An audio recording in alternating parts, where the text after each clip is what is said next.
Hello everyone, welcome to my channel Education is Must. Today we are going to discuss in this video types of chemical reactions and the examples. Now start करते हैं. Types of chemical reactions. There are 5 types of chemical reaction: combination reaction, decomposition reaction, displacement reaction, double displacement reaction, redox reaction. Firstly, combination reaction.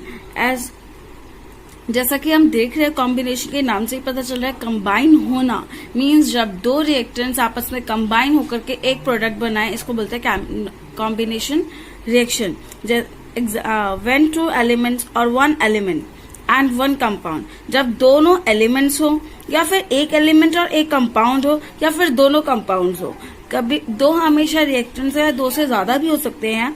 जब वो combine करते हैं एक single product देने के लिए, जब एक सिंगल प्रोडक्ट प्रोड्यूस होता है, ऐसी रिएक्शंस को बोलते हैं combination reaction. For example, hydrogen plus chlorine HCl, carbon monoxide plus oxygen carbon dioxide, ammonium plus HCl ammonium chloride. इनमें आप देख सकते हैं कि रिएक्टेंट्स आपके कितने हैं, 2. देयर आर 2 रिएक्टेंट्स और आपका प्रोडक्ट क्या फॉर्मेशन हो रहा है, ओनली 1.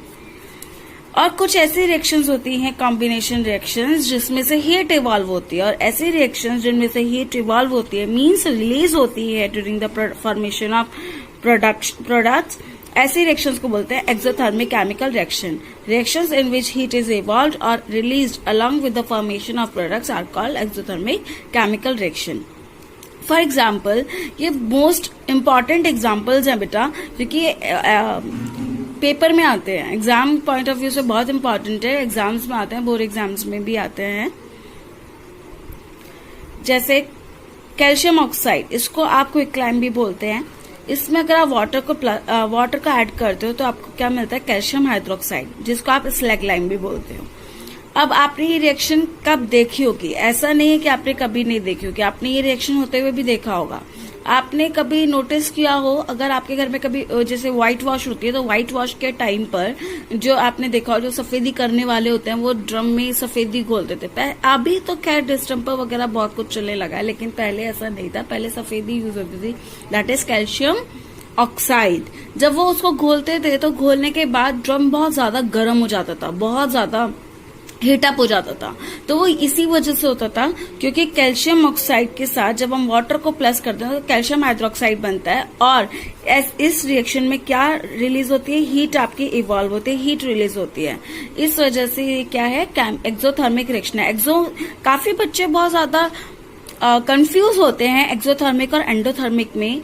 मैं आपको एक छोटा सा एक सॉल्यूशन बता सकती हूँ कि आप कैसे इस चीज को याद कर सकते हैं. एक्सो मीन्स एग्जिट, एक्सो मीन्स एग्जिट. अगर आप देखें इसको तोड़ करके तो एक्सो को आप एग्जिट से लर्न कर सकते हैं. थर्मिक मीन्स हीट, जब हमारी जो हीट है वो बाहर की तरफ एग्जिट हो रही हो, मतलब रिलीज हो रही हो, इवॉल्व हो रही हो, तो ऐसी रिएक्शन को आप क्या कहोगे, एक्सोथर्मिक रिएक्शंस. और आपके नेक्स्ट रिएक्शन भी इसी से है, जैसे स्लैगलाइम. अब ये हमारा जो सफेदी होती थी वो तैयार हो जाती थी और उसे वो क्या करते थे, व्हाइट वॉशर्स उसे अप्लाई करते थे ऑन द वॉल्स. अब वो वॉल को अप्लाई करने के बाद अब आप देखेंगे कि हमारे एटमॉस्फेयर में कार्बन डाइऑक्साइड ऑलरेडी होती है. तो कार्बन डाइऑक्साइड जब स्लैगलाइम के साथ मिलता है तो एक कैल्शियम कार्बोनेट की लेयर बन जाती है, कैल्शियम कार्बोनेट बन जाता है, और जिसकी वजह से हमारी जो वॉल्स है बहुत ज्यादा शाइनी होती हैं. ठीक है, बहुत इसीलिए इस चीज को यूज, और H2O इस पे बनता है आपका. नेक्स्ट रिएक्शन है methane plus oxygen gives out carbon dioxide plus H2O. इसमें भी आपको हीट इवॉल्व होती है. तो ऐसी रिएक्शंस जिसमें हीट इवॉल्व हो इन्हें एक्सोथर्मिक रिएक्शंस कहा जाता है. और मोस्टली कॉम्बिनेशन रिएक्शंस हमें मोस्टली क्या होती है, एक्सोथर्मिक इन नेचर होती हैं, एक्सोथर्मिक रिएक्शंस होती हैं. नेक्स्ट है डिकम्पोजिशन रिएक्शंस. डिकम्पोजिशन रिएक्शन आपको इसमें भी नाम से पता चल रहा हो, जो चीज डिकम्पोज हो रही हो मीन्स ब्रेक डाउन जिसका स्टार्ट हो गया हो, दैट मीन्स इसमें उल्टा होगा कॉम्बिनेशन का. कॉम्बिनेशन में आपके 2 रिएक्टेंट्स मिलकर के एक प्रोडक्ट बना रहे थे, जबकि यहाँ पर एक रिएक्टेंट टूट करके ब्रेक डाउन होकर के मोर देन 2 या 2 आपके प्रोडक्ट बनाएगा. Is that clear? Decomposition reaction में देखते हैं ए सिंगल रिएक्टेंट डिकम्पोजेज होना, सड़ना, गलना मींस ब्रेक डाउन हो रहा, बेसिकली ब्रेक डाउन हो रहा. अगर आप बायोलॉजिकली बात करें तो डिकम्पोज का मतलब क्या होता है, ब्रेक डाउन होना, सड़ना, गला मीन्स कॉम्प्लेक्स मॉलिक्यूल्स कभी भी जब भी हम सिंपलर वंस में टूटते हैं उसको हम डिकम्पोज बोलते हैं। तो जब कोई सिंगल रिएक्टेंट डिकम्पोज हो रहा हो on the application of, application means apply, चाहे आप हीट से उसे तोड़ रहे हो, हीट की मदद से, मतलब आप उसको हीट दे रहे हो, ठीक है, और या फिर आप लाइट की मदद से, वो लाइट की मदद से टूट रहा है कोई भी मॉलिक्यूल, या फिर इलेक्ट्रिसिटी की हेल्प से टूट रहा है, ठीक है। तो ऐसे हम किसी भी की हेल्प से भी उसको तोड़ सकते हैं। अगर वो हीट की हेल्प से टूट रहा है दैट मीन्स थर्मोलाइटिक रिएक्शन या फिर थर्मल डिकम्पोजिशन बोलते हैं। हम इसे क्या बोलते हैं, thermal decomposition. When decomposition reaction is carried out by heating, इसको बोलते हैं थर्मल डिकम्पोजिशन। इसका भी हमारे पास एग्जाम्पल है, जैसे मरकरी ऑक्साइड। मरकरी ऑक्साइड को अगर आप हीटअप करते हो तो आपके पास मरकरी और ऑक्सीजन अलग अलग हो जाता है, सेपरेट हो जाता है, ठीक है। तो नेक्स्ट है, अगर आप डिकम्पोजिशन किसकी हेल्प से कर रहे हो, मतलब ब्रेकडाउन किसकी हेल्प से हो रहा है, आपका जो रिएक्टेंट है वो प्रोडक्ट में किस वजह से टूट रहा है, फोटोन की वजह से, दैट मीन्स लाइट। लाइट को आप फोटोन बोलते हैं अगर आपको पता हो तो साइंटिफिक लैंग्वेज में। तो फोटोलाइटिक, फोटो मीन्स लाइट और लाइटिक मीन्स ब्रेकडाउन। जब हमारा ब्रेकडाउन हो रहा हो रिएक्टेंट का किसकी हेल्प से, लाइट की हेल्प से, तो उसे बोलते हैं फोटोलाइटिक डिकम्पोजिशन। फॉर एग्जाम्पल, इसका भी हमारे पास एग्जाम्पल है H2O2, और अगर आप इसको लाइट की मदद से तोड़ते हैं तो आपके पास वाटर मॉलिक्यूल मिलता है और आपको ऑक्सीजन मिलता है। नेक्स्ट है decomposition reactions which require electricity, जो जिस इलेक्ट्रिसिटी की हेल्प से जो ब्रेक डाउन होता है। तो जैसे for example decomposition of H2O, water molecule को अगर आप इलेक्ट्रिसिटी पास करवाते हो तो वाटर मॉलिक्यूल के इलेक्ट्रिसिटी पास करवाने पे आपको हाइड्रोजन और ऑक्सीजन आपको सेपरेट आउट मिल जाती है। तो ये क्या है, एक रिएक्टेंट। यहाँ पर भी आपको देखो तो एक रिएक्टेंट है, यहाँ पर भी एक ही रिएक्टेंट है, और यहाँ पर भी आपके पास एक ही रिएक्टेंट था, और प्रोडक्ट आपको कितना मिला, 2। Is it clear. Combination reaction में क्या हो रहा था, कॉम्बिनेशन रिएक्शन में 2 या 2 से ज्यादा रिएक्टेंट्स मिलकर के एक प्रोडक्ट बनाएंगे, जबकि डिकम्पोजिशन रिएक्शन में आपके पास डिकम्पोजिशन रिएक्शन में आपके पास एक रिएक्टेंट 2 या 2 से ज्यादा में टूटेगा, ब्रेक डाउन होगा। अब है एंडोथर्मिक रिएक्शन। जैसा कि मैंने अभी आपको बताया था कि काफी बच्चे कंफ्यूज हो जाते हैं एक्सोथर्मिक और एंडोथर्मिक। मैंने एक्सोथर्मिक याद करने के लिए आपको बहुत एक सिंपल तरीका बताया था कि एक्सो मीन्स एग्जिट और थर्मिक मीन्स आपकी heat.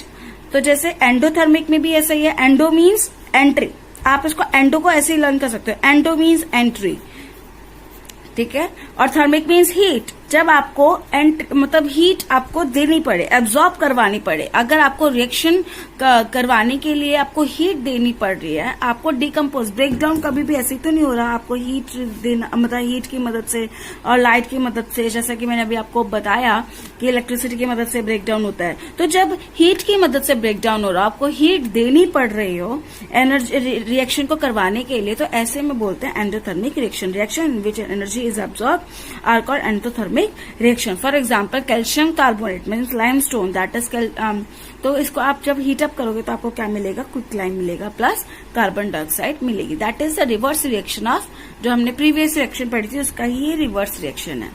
Next is displacement reaction. Next is displacement reaction. Displacement आपको इसके भी नाम से पता चल रहा होगा। डिस्प्लेसमेंट मीन्स जिसने कोई भी ताकतवर मेटल या फिर कोई भी ताकतवर रिएक्टेंट जब दूसरे को जो बिल्कुल लेस रिएक्टिव है उसको डिस्प्लेस कर देता है। For example, take it example, अगर सपोज आप बेंच पे बैठे हुए हैं और there is a girl on the bench, वो डेस्क पे बैठी हुई, बेंच पे बैठी हुई है एक लड़की, और उसके साइड में, उसके पास में एक लड़का बैठा हुआ है जो कि बोल सकते हैं मीन्स पतला सा, दुबला सा, ऐसा एक लड़का बैठा हुआ है, और एक हट्टा कट्टा बहुत मतलब बॉडी बिल्डर टाइप एक लड़का आ गया और वो उसको बोले कि तुम यहाँ से हटो, because he is wishing to sit with her, वो उसके साथ बैठना चाहता है। तो वो सिंपली उसको देख करके, उसकी बॉडी को देख करके वो हट जाएगा कि भाई अगर मैंने बैठा तो ये मुझे मार सकता है, कुछ भी हो सकता है। तो इस तरीके से वो हट जाएगा, तो और वो उस लड़के के साथ बैठ जाएगा। ऐसा ही कुछ होता है हमारे डिस्प्लेसमेंट रिएक्शन में। इस रिएक्शन में बेटा क्या होता है कि इस जो भी हाई रिएक्टिव मेटल्स होते हैं वो low reactive, less reactive metals को डिस्प्लेस कर देते हैं। अगर आप इस रिएक्शन में देखो तो आपको आपने पहले एक रिएक्टिव रिएक्टिव सीरीज पढ़ी होगी, जिसमें एक सीरीज होती है जिसमें मोस्ट रिएक्टिव मेटल से लेस रिएक्टिव मेटल तक आपको एनसीईआरटी में मिल जाएगा। ठीक है, तो उसी के अकॉर्डिंग अगर आप देखें, जैसे CuSO4, कॉपर का जो बॉन्ड है वो SO4 सल्फेट के साथ है, और जिंक क्या है, मोर रिएक्टिव है, कॉपर के साथ, कॉपर से ज्यादा रिएक्टिव है। तो जिंक क्या करेगा, कॉपर को हटा देगा और इसकी जगह पर खुद आ जाएगा और बॉन्ड बना करके बना देगा जिंक सल्फेट, और Cu आपका बाहर हो जाएगा। अब आप बोलोगे कि मैम आपको हमें कैसे पता चलेगा कि कौन सा मोर रिएक्टिव है लेस रिएक्टिव? जैसा कि मैंने अभी बताया कि एक रिएक्टिविटी सीरीज है, आप उसको देख सकते हैं, मैं भी आपको शेयर कर दूंगी। ठीक है, उस रिएक्टिविटी सीरीज से आपको ये पता चलेगा कि कौन से मेटल्स रिएक्टिव होते हैं, कौन से लेस रिएक्टिव मेटल्स हैं। जितने भी मोर रिएक्टिव मेटल्स हैं वो हमेशा लेस रिएक्टिव मेटल को क्या कर देते हैं, डिस्प्लेस कर देते हैं। तो ऐसा यही मैंने डेफिनेशन में भी लिखा हुआ है कि more reactive elements displaces a less reactive element from its solution और कंपाउंड। ये आपके एग्जांपल्स हैं। Next is double displacement. जैसा कि मैंने अभी बताया कि डिस्प्लेस कर देते हैं, मोर रिएक्टिव एलिमेंट आप डिस्प्लेस कर देते हैं, लेकिन डबल डिस्प्लेसमेंट अगर आपको नाम से पता चल रहा, डबल मीन्स 2 टाइम्स। जब आपके डिस्प्लेसमेंट रिएक्शन में जो डिस्प्लेसमेंट है, जो हायर रिएक्टिव एलिमेंट है, वो आपको ट्वाइस मीन्स 2 बार आपका डिस्प्लेसमेंट हो रहा है, तो ऐसी रिएक्शन को बोलते हैं double displacement. Means an exchange of ions between the reactants take place to give a new product. For example this is the reaction. अब आप देख सकते हैं इसमें एल्यूमिनियम सल्फेट है, इसमें कैल्शियम हाइड्रोक्साइड है। एल्यूमिनियम ने सल्फेट के साथ बॉन्ड बनाया हुआ है, कैल्शियम ने हाइड्रोक्साइड के साथ बॉन्ड बनाया हुआ है। अब एल्यूमिनियम हायर रिएक्टिव है, तो एल्यूमिनियम ने किसको डिस्प्लेस किया, कैल्शियम को डिस्प्लेस किया और हाइड्रोक्साइड के साथ बॉन्ड बना लिया। और कैल्शियम ने क्या किया, एल्यूमिनियम को डिस्प्लेस करके सल्फेट के साथ बॉन्ड बना लिया। दैट इज एल्यूमिनियम हाइड्रोक्साइड और calcium sulphate. Next is precipitation reaction. Precipitation reaction आपने कभी देखा हो, जैसे फॉर एग्जाम्पल अगर मैं किसी चीज में पानी मिला दूं, कोई भी एक एग्जाम्पल लेते हैं, take it example of sand. ठीक है, हालांकि वो सेडिमेंटेशन प्रोसेस है, बट स्टिल आपको समझाने के लिए एक एग्जाम्पल ले रहे हैं सैंड का। सैंड में अगर आप वाटर मिलाओगे, आप थोड़े देर के लिए उसे अनडिस्टर्ब छोड़ दीजिए, तो सैंड सारा नीचे बैठ जाता है। ठीक है, तो ऐसी ही रिएक्शंस होते हैं कुछ, जिनमें हम रिएक्टेंट के अंदर वाटर ऐड करते हैं या फिर कोई भी लिक्विड ऐड करते हैं, और जो भी आपका डेब्रिस होता है, या फिर कोई भी डेब्रिस मीन्स वेस्ट, ओके, या फिर कुछ सॉल्यूशन के बनने के बाद, उसको घुलने के बाद कुछ चीजें नीचे बैठ जाती हैं, तो जो नीचे बैठ जाती है दैट इज प्रेसिपिटेट। ओके, तो here is an example. And insoluble means जो रिजॉल्व नहीं हो सकता, जो सॉल्यूशन नहीं बनता। ठीक है, सॉल्यूशन क्योंकि वो घुल नहीं पाता, तो इनसॉल्युबल जो घुल नहीं पाए, ऐसे कंपाउंड्स को बोलते हैं precipitate form. When two solution containing soluble salts are combined. जैसे यहाँ पर आपके पास है lead nitrate plus potassium iodide, तो यहाँ पे आपको क्या मिल जाएगा, पोटेशियम नाइट्रेट मिल जाएगा, और जो लेड आयोडाइड है वो येलो कलर का होगा, और ये क्या हो जाएगा, नीचे बैठ जाएगा। ठीक है, आफ्टर सम टाइम ये नीचे बैठ जाएगा, इसीलिए इसको बोलते हैं precipitation reaction. Now the best part of this chapter, the most important part of this chapter is redox reaction, और जो कि बहुत इजी है बच्चे। ये आपको स्टार्टिंग में, मतलब ये फर्स्ट टाइम आपको इंट्रोड्यूस की जाती है 10th क्लास में, लेकिन जब आप 11th-12th तक पहुंच जाएंगे, 11th-12th का पढ़ेंगे, तो रिडॉक्स रिएक्शंस बहुत अच्छे से आपको आ जाएंगी समझ में भी। आपको इनिशियली अब आपको पढ़ना है, लेकिन 11th-12th में तो आपके पास there are so many multiple number of reactions in 11th and 12th, तो वहां पर आपका रिडॉक्स रिएक्शन का बहुत ज्यादा काम होने वाला है, तो इसको बहुत ध्यान से समझने की कोशिश करिएगा। रिडॉक्स, जब आप इसको वर्ड को तोड़ते हैं तो आपको मिलता है रिडॉक्स, रेड और ऑक्स। तो इससे मिलकर आपका रेड से बनता है रिडक्शन, और ऑक्स से मिलकर बनता है ऑक्सीडेशन। मींस ऐसी रिएक्शंस जिसके अंदर ऑक्सीडेशन और रिडक्शन दोनों ही साइमल्टेनियसली हो रहा हो। Oxidation and reduction takes place simultaneously. Now, oxidation. What is oxidation? आपको नाम से ही पता चल रहा होगा कि ऐसे substances, oxidation means जब ऑक्सीजन उसमें ऐड हो जाता है।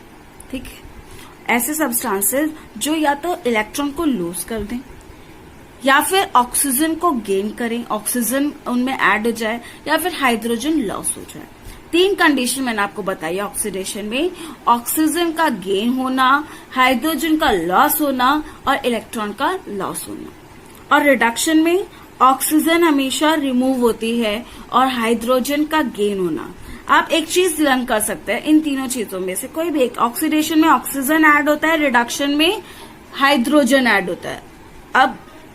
अब हाइड्रोजन ऐड हो रहा है तो ऑक्सीडेशन, ऑब्वियसली बात है ऑक्सीजन रिमूव होगा, और यहाँ पर जब ऑक्सीजन ऐड हो रहा है तो हाइड्रोजन रिमूव होगा, हाइड्रोजन का लॉस होगा। ना ऑक्सीडाइजिंग एजेंट क्या होते हैं? जो ऑक्सीडेशन करवा रहा हो, ऐसा सब्सटेंस जो खुद रिड्यूस होकर के ऑक्सीडेशन करवा रहा हो। A substance that oxidizes another substance and cell gets reduced। और रिड्यूसिंग एजेंट क्या होते हैं? जो खुद ऑक्सीडाइज होकर के दूसरे को रिड्यूस कर रहे हो। फॉर एग्जाम्पल, आपको एग्जाम्पल जब आप देखेंगे तो आपको बहुत अच्छे से समझ में आ जाएगा। टेक इट दिस एग्जाम्पल, इस एग्जाम्पल से आपको सब कुछ समझ में आ जाएगा। जैसे copper oxide plus H2 gives out Cu plus H2O। जैसे कि आप देख सकते हैं कि यहाँ पर कॉपर के साथ ऑक्सीजन है, जबकि प्रोडक्ट साइड में ऑक्सीजन नहीं है। दैट मीन्स यहां से ऑक्सीजन रिमूव हुई है। ऑक्सीजन का रिमूवल मैंने अभी आपको बताया था कि लॉस ऑफ ऑक्सीजन क्या कहलाता है? रिडक्शन कहलाता है। और यहाँ पर हाइड्रोजन के पास कोई ऑक्सीजन नहीं है और प्रोडक्ट साइड में ऑक्सीजन ऐड हुई है, means addition of oxygen. Addition of oxygen, gain of oxygen क्या कहलाता है? ऑक्सीडेशन। इसका मतलब CO का क्या हुआ है बेटा? यहाँ पर रिडक्शन हुआ है क्योंकि यहाँ पर ऑक्सीजन रिमूव हुई है, जबकि हाइड्रोजन का क्या हुआ है? ऑक्सीडेशन हुआ है क्योंकि वहां पर ऑक्सीजन क्या हुई है? ऐड हुई है। COO के पास ऑक्सीजन थी, इसीलिए वो ऑक्सीजन H2 को दे पाया। तो ऑक्सीजन उसने ऐड करवाया है, खुद रिड्यूस होकर के उस हाइड्रोजन को ऑक्सीजन दिया। दैट मीन्स यहाँ पे COO क्या है? ऑक्सीडाइजिंग एजेंट है। ऐसे ही यहाँ पर H2 है। H2 यहाँ पे खुद H2 ने क्या किया? ऑक्सीजन गेन करा है, तो और खुद Cu को क्या किया? रिड्यूस किया है। Cu को क्या किया है? रिड्यूस किया। मीन्स यहाँ से ऑक्सीजन रिमूव करने में हेल्प करे। दैट मीन्स इसलिए H2 क्या है? यहाँ पे रिड्यूसिंग एजेंट है। Now next topic is corrosion. Corrosion क्या होता है? Gradual deterioration of a material, usually a metal, by the action of moisture, air or chemicals in the surrounding environment। Means gradual means धीरे धीरे, डेटरेशन means खराब होना, किसी चीज का सड़ना, गलना, डिकम्पोज होना, ऑक्सीडाइज होना, बेसिकली ऑक्सीडाइज होना। जब किसी भी मेटल का ऑक्सीडाइज होता है, जब किसी भी मेटल का ऑक्सीडेशन होता है, दैट मीन्स कोरोजन। जैसे आयरन के ऊपर ऑक्सीडेशन हो जाता है, जिसकी वजह से ऑक्सीजन की लेयर ऑक्सीजन और हाइड्रोजन वाटर की वजह से उस पर क्या होता है? रस्टिंग हो जाती है। तो मीन्स जब मेटल क्या होना स्टार्ट कर जाता है? डेटोरिएट होना स्टार्ट कर जाता है, खराब होना स्टार्ट कर जाता है। किसकी मदद से? Moisture, by the action of moisture और एयर और केमिकल्स की वजह से। फॉर एग्जाम्पल रस्टिंग में आप देख सकते हैं Fe मीन्स फेरस, आयरन पे अगर ऑक्सीजन और H2 वाटर से क्या हो जाता है? Fe2O3 एंड H2O मीन्स उस पर क्या हो जाता है? रस्टिंग का मतलब होता है जंग लगना। आपने देखा होगा, आपकी साइकिल्स है, लोहे का कोई गेट है, तो लोहे की चीजों पे जल्दी से रस्टिंग लगना शुरू हो जाता है, जंग लगना शुरू हो जाता है। तो this is known as corrosion. For example corrosion of copper. Let us take next example, जैसे कोरोजन ऑफ कॉपर। कॉपर का भी कोरोजन होता है। Here it is the reaction Cu plus H2O plus CO gives out CuCO3 CuOH की whole twice. Corrosion of silver का भी corrosion होता है, जैसे Ag plus H2S Ag2S plus hydrogen. ये सारे एग्जाम्पल्स हैं। जैसे मेटल्स का ऑक्सीडेशन होता है, ऐसे ही जो हम खाने की चीजें होती हैं, जो इडेबल सब्सटेंसेस है, इडेबल मटेरियल्स है, इनका भी ऑक्सीडेशन होता है, जिसे आप बोलते हैं रेंसिडिटी। क्या कहते हैं? रेंसिडिटी। यस, और रेंसिडिटी हमारा next topic and the last topic of this chapter. Rancidity क्या होता है? It refers to the oxidation of fats and oils in food that is kept for a long time. काफी लंबे समय तक जब हम किसी फैट की चीजें, ऑयल की चीजों को, या फिर कोई भी इडेबल थिंग्स हैं, उन्हें आप रख देते हैं तो उसमें से सड़ने की स्मेल आती है, फाउल स्मेल, गंदी सी स्मेल आती है, उसका टेस्ट बिगड़ जाता है। किसकी वजह से बिगड़ता है? क्योंकि उसका क्या हो जाता है, ऑक्सीडेशन हो जाता है। क्या होता है? ऑक्सीडेशन। इसीलिए इसी को बोलते हैं, इस फिनोमिनन को बोलते हैं, इस प्रोसेस को बोलते हैं rancidity. Rancid food causes stomach, और रेंसिडिटी की वजह से जितने भी रैंसिड फूड होते हैं वो क्या करते हैं, स्टमक इन्फेक्शन कर देते हैं आपका, अगर आप उन्हें खाते हैं तो। खराब चीज़ों को खाएंगे तो पेट में दर्द हो जाएगा, फूड पॉइजनिंग वगैरह होने का डर रहता है। और आप इसको कैसे प्रिवेंट कर सकते हैं रेंसिडिटी को? आप एयर टाइट कंटेनर्स का यूज़ कर सकते हैं, ठीक है। जैसे मार्केट में आप देखते हो चिप्स वगैरह हैं, वो पैक्ड होता है, तो उनके अंदर गैस, आपको पता है कि नाइट्रोजन फिल की जाती है उन पैकेट्स में, सो दैट वो चिप्स खराब ना हो, ठीक है। हम घरों में रेफ्रिजरेटर का यूज़ करते हैं, एंटीऑक्सीडेंट्स और प्रिजर्वेटिव्स यूज़ करते हैं। जैसे अचार के अंदर आप सरसों का तेल ज़्यादा लगाते हैं, विनेगर वगैरह डालते हैं, और सरसों का तेल, विनेगर वगैरह आप क्यों ऐड करते हैं? उसको आप एंटीऑक्सीडेंट्स और प्रिजर्वेटिव्स के तौर पर, रोल पर ऐड करते हो, सो दैट कि वो खराब ना हो। तो इसी के साथ हमारा ये चैप्टर कंप्लीट होता है। आई होप आपको ये चैप्टर बहुत अच्छे से समझ में आया होगा। आप इस वीडियो को लाइक करें, शेयर करें ज़्यादा से ज़्यादा लोगों के साथ, ताकि ज़्यादा से ज़्यादा लोगों तक ये सब हम उनकी हेल्प कर पाएँ। और सब्सक्राइब करें, लाइक करें, शेयर करें। और नेक्स्ट वीडियो जल्दी ही आएगी आपका बायोलॉजी का फर्स्ट चैप्टर लाइफ प्रोसेस के बारे में।